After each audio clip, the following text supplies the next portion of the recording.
去年年底的时候，我妈妈因为急诊，然后挂急诊，然后后来才追踪说要做心导管。然后这一次算是我妈真的自己有点吓到了。然后开始她说要做心导管，我妈说心导管什么东西呀、我从来没听过。然后她觉得说要通什么通到心脏，还去检查。然后她就心情荡到谷底，然后就开始就说那不管这个马街的说不太准，我去另外讲，就用1、2个月的时间又去从头开始检查身体。然后那医生说，你还是要做心导管。他找点热命的回来马街的医院开始做检查。当他去检查的时候，我就跟上帝说，很难得机会，因为在那一次我陪着他在病床旁边的时候，是牧师来探访，很多教会的人来探访，然后那一次呢，牧师就翻开圣经，然后那一次去的探访的是一个英文牧师，他就拿着圣经，是我第一次在床边念着经文诗篇23篇给我妈妈听。然后因为那次的检查，那几个月里面呢，我开始有很多的机会可以跟我妈妈开始聊。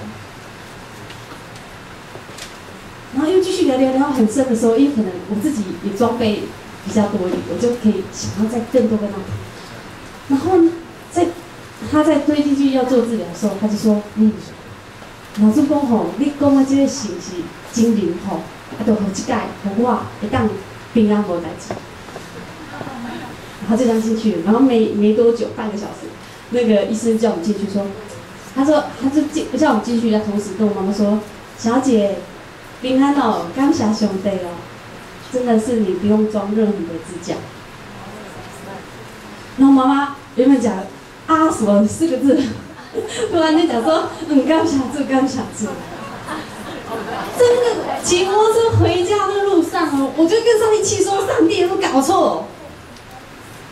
年底的时候才刚刚经过那么深刻的经验而且我妈妈也开始。想要主动跟我说，妹，我跟你去教会好不好？这是我等待10多年，我想要一直约我妈去，她总有百般的任何的理由说，有人下神时间没有到，缘分没有到。我跟她说，上帝他现在之前才开始跟我去教会，然后现在在塔里面做什么事情？在那骑摩托车回家的路上的时候，很生气，说上帝，你有没有搞错？你有没有生气啊？你有没有受不了啊？难道你不会生气吗？然后当我停下我的嘴巴的时候，我的声音就告诉我说：“我就是上帝我的爱就是有这么无限多次的爱，我的爱就是有这么多这么永恒无限的爱。”那像我就哑口无言，我在心里真的从那个很紧张。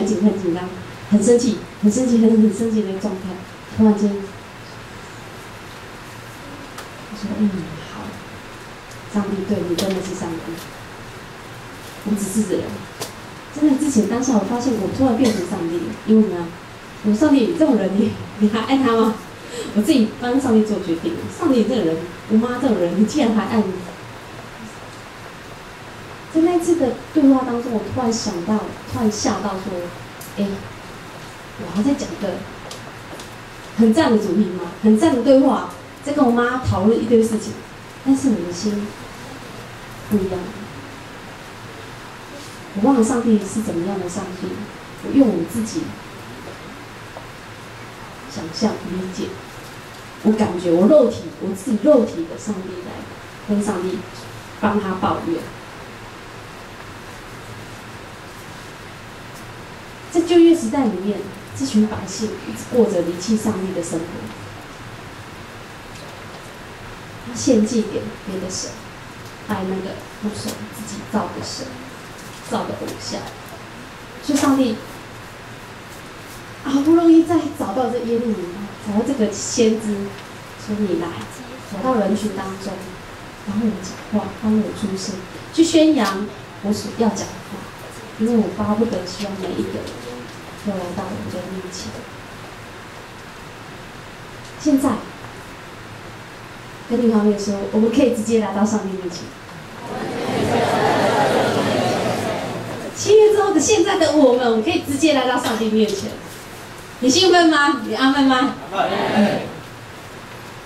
上帝喜爱我们来亲近他，来到他面前，他乐意也进到我们当中，他希望我们生命更加的丰盛。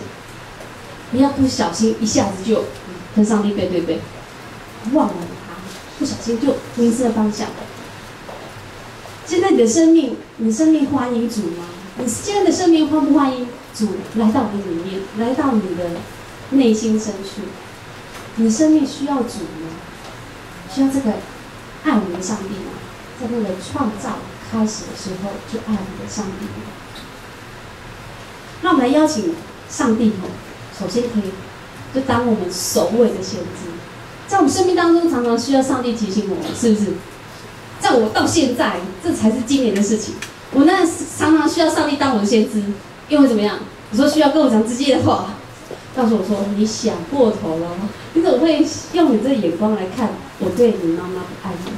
我们是不是有时候也需要上帝，就像先知一样，直接对我们讲话，对我们警告，对我们提醒，对我们说，你一走错了，或是对我们鼓励，对我们鼓励。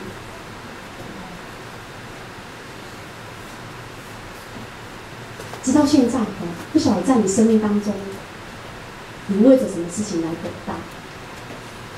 在经文里有说到，那个假先知所讲的话，等到什么时候？怎么样？实现，就像愿望一样，等到后来有实现的时候，人才会看得见说，哦，这就是真的是先知，真的是讲出上帝的话。在你的生命当中，你现在有什么在等待什么事情吗？在生命当中，你有什么事情在等待你？请我们闭上你的眼睛，我们来思考。可以闭上你的眼睛来思考。